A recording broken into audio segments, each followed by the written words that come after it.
Oh, dropped him. That was a nice fish. Probably get up around that 70. Damn, I got it on spot lock.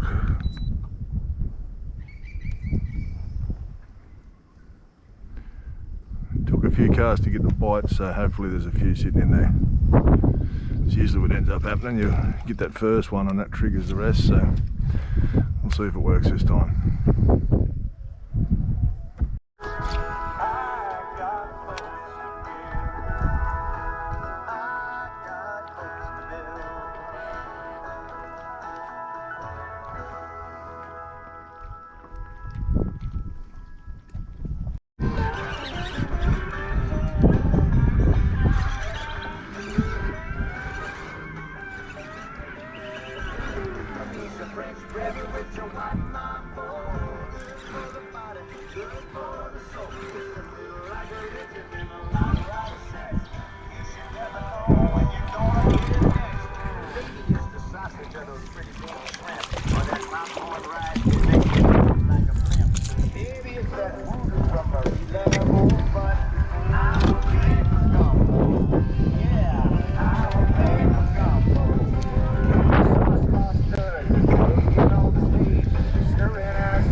And that really is a bit of a secret to this small lure stuff. The lighter the leader you can go. This is actually 20 pound. I just had a look at it then. It's 20 pound dangan.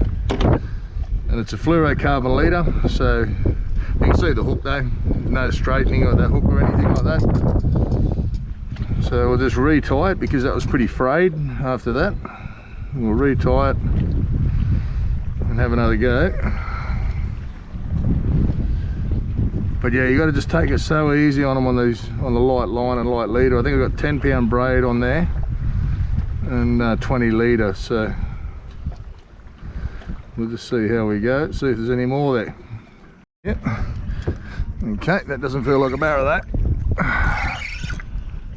Not a big grunter or something. Fingermark. Fingermark. Ho ho ho! Fingermark. Not real big, he's only about 35 centimetres or something, but where is he?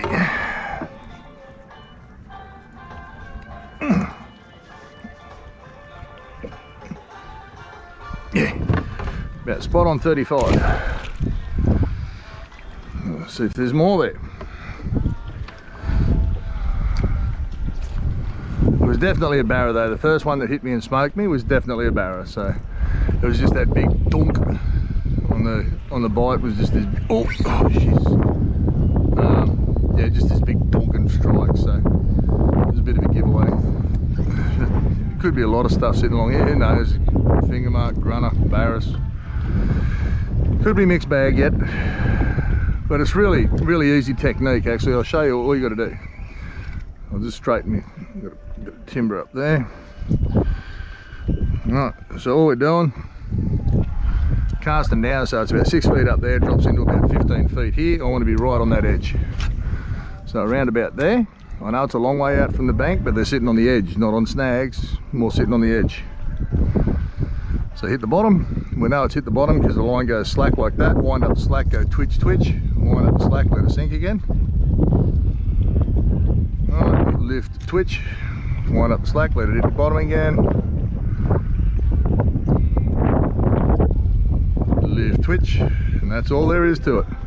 When you get hit them back. Set the hook. A finger mark or something. Oh, nice jack. There you go. Maybe 36. Oh, just spot lock.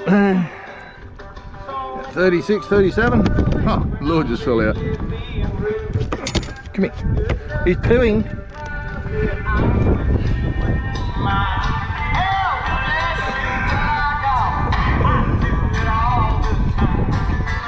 $35.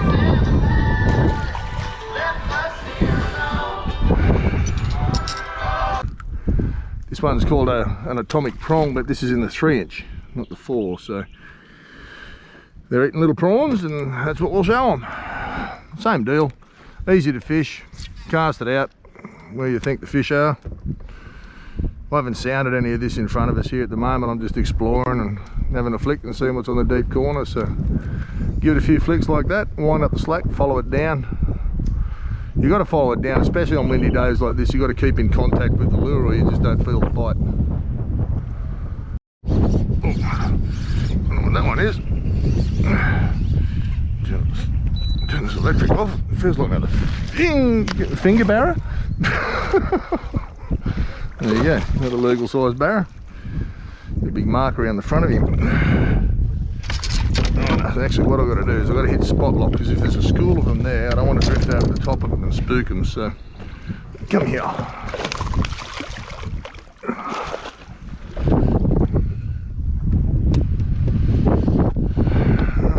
So that one's on the 3-inch atomic prong. I'll show you that one. It's the same one, I've got that little finger mark on. Jeez, you've got a bad mark around the top of him there. I'd say that could be a net. When you're doing this, you get plagued by these things. These things are just so many cod. But they pass the time. Oh, what the hell this is? Another finger mark or something maybe. Oh, yeah, a bit better finger mark. Eating size finger mark. This one, come on. Up there, a rod tip there. Up there. That's the one we want. Getting up close to 50. This small lure thing, I don't think enough, oh, fell out again. I don't think enough people give it enough credit, you know, like it's, when things are tough and the fish are really playing hard, it's a game changer sometimes. Like that's, don't get me wrong, it's not a big finger mark, but, ow, you spiky one though. But for the river, it's, you know, it's windy outside, it's like 25 knots, 30 knots outside, so you're not going to get outside to have the fish. So get up in the creeks, you can still get a feed if it's a feed that you're after. A finger mark like that, there's nothing wrong with that for a feed. And we have the booby prize. Barracuda. Wrong sort of barra. Not to tell, hard to tell what did that. It's all scarfed up here and then gill rate. So that's on the 20-pound leader. So I've got no choice. I'm going to have to use a small lure still, but I'm going to have to put on what they call a bite leader.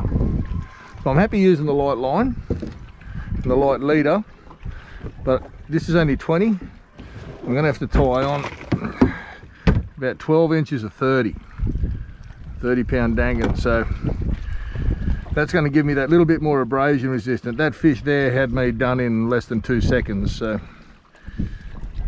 I'd say there could be a school of good ones just there. Go this time, because we got there's a few fish coming through here on this deep corner here. So that last one though, that was a big fish. So what I've got from there to there, so about 40 centimeters of 30-pound now joined onto me 20-pound. The reason I'm sticking with 20-pound is because my light lures get deeper easier when I'm using 20-pound as a main line. If I put the whole lot 30, then I'm going to have to go to a heavier head for these size plastics, and that's going to completely change the presentation I'm after. So this is a little 3 1/4 Plazo paddle tail. Alright, I'm just going to thread him on like that. Bunch him up over there.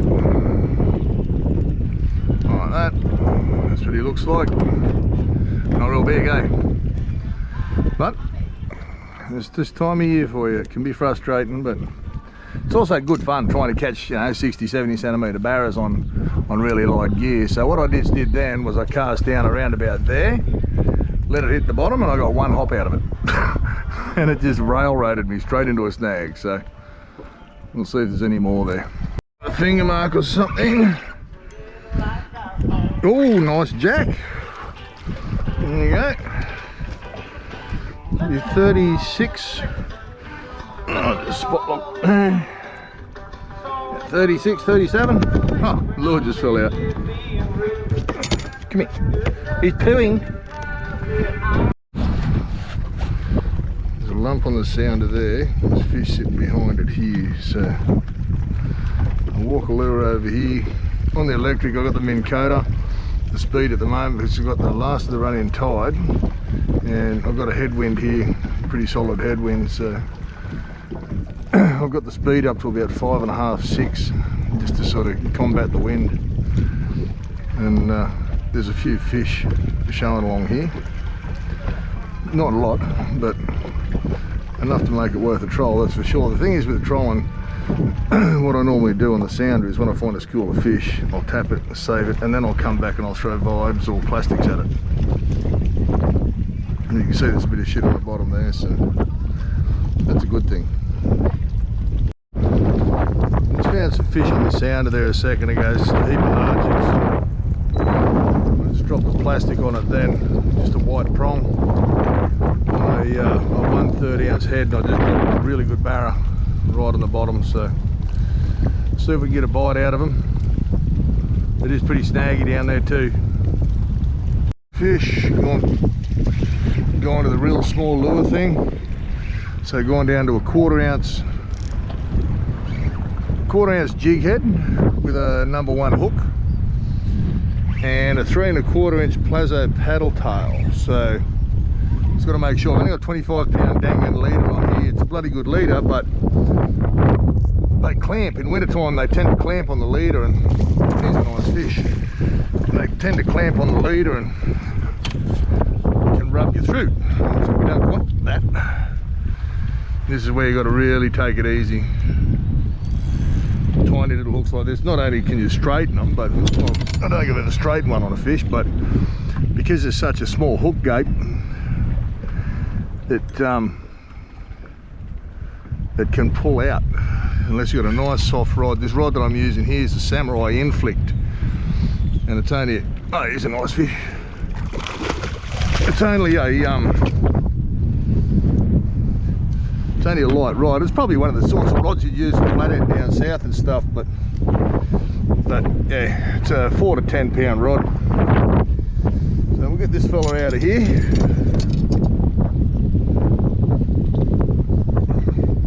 About that 60 centimetre mark. There's the little lure. What did you just spit up? There's the little lure. So typical wintertime thing. Little 3¼ inch plazo. He's over legal, but we'll measure him anyway. I need a bit of fish for the freezer, so. Wait, come on, that's enough. Settle down. Give me one, I don't know, maybe about 60 centimetres or something, so we'll just check.